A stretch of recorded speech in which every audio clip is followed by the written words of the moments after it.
Une fille de 13 ans vient de dépenser toutes les économies de sa famille pour acheter un jeu mobile. Et le pire, c'est que ses parents ne l'ont découvert que 4 mois plus tard. Du coup, vous vous demandez sûrement, mais comment cela a pu arriver? Eh ben, moi aussi, je me demande. Alors, restez écouter cette histoire car elle est complètement folle. Tout a commencé en Chine. Cette fille de 13 ans était totalement accro à un jeu qu'elle jouait pratiquement tous les jours. Et un jour, un professeur a remarqué qu'elle ne quittait jamais son écran lors des cours. Le professeur a finalement dit à la mère de la fille qu'elle était accro à un jeu mobile.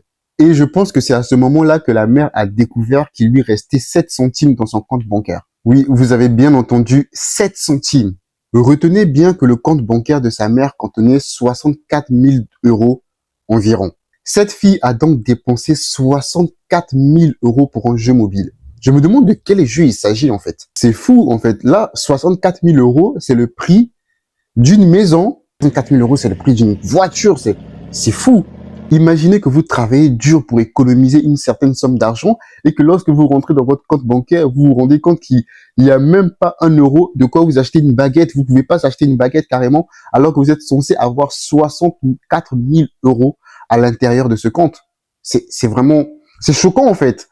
Alors déjà, de la part des parents, je pense que c'est une erreur. En mode, je pense que la mère a donné à sa fille la carte bancaire pour, je sais pas, acheter des trucs ou faire des courses, je sais pas. Et donc, elle lui a donné le code aussi, du coup, le code de la carte pour pouvoir valider les achats et tout. Donc, du coup, la fille avait la carte et le code et elle a dû le lier à son compte Play Store pour pouvoir faire des achats, acheter des jeux. Si sa fille avait besoin d'acheter un truc, elle aurait pu tout simplement lui demander ou genre faire sortir l'argent, avoir l'argent liquide et donner en main propre à sa fille, tu vois. Mais bon, je pense que vous vous y attendez, cette histoire ne s'est pas bien terminée du tout. Dites-vous que la fille est partie jusqu'à supprimer chaque historique de transaction. Chaque historique d'achat qu'elle a fait, elle a supprimé.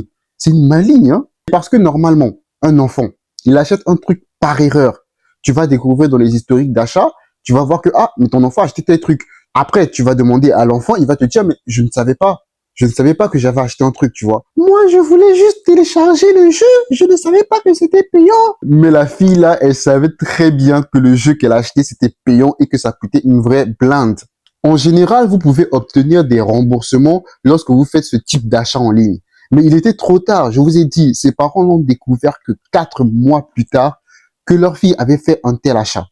Donc, en mode, c'est bon, le délai de remboursement, il est passé déjà. Dites-vous qu'il y a pire. La fille a fait des achats pour ses amis qui jouaient au même jeu. Du coup, elle s'est fait passer pour la riche de sa classe, celle qui donne les cadeaux à tout le monde, qui paye pour tout le monde. Ensuite, la fille a été invitée, genre, elle a fait une sorte d'interview pour une société médiatique chinoise.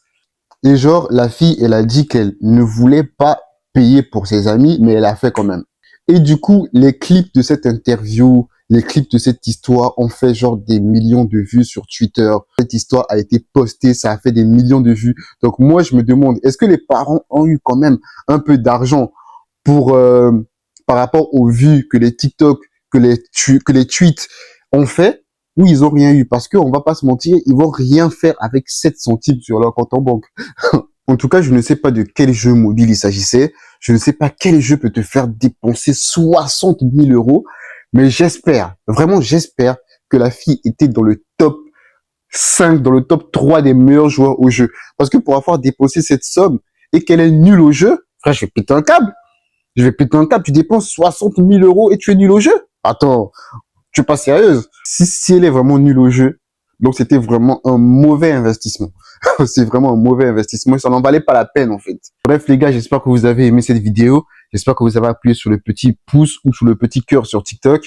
Si vous n'êtes pas encore abonné, n'hésitez pas à vous abonner. Ça m'aiderait beaucoup pour l'algorithme. Donc, mettez le pouce, abonnez-vous et à la prochaine histoire. Peace.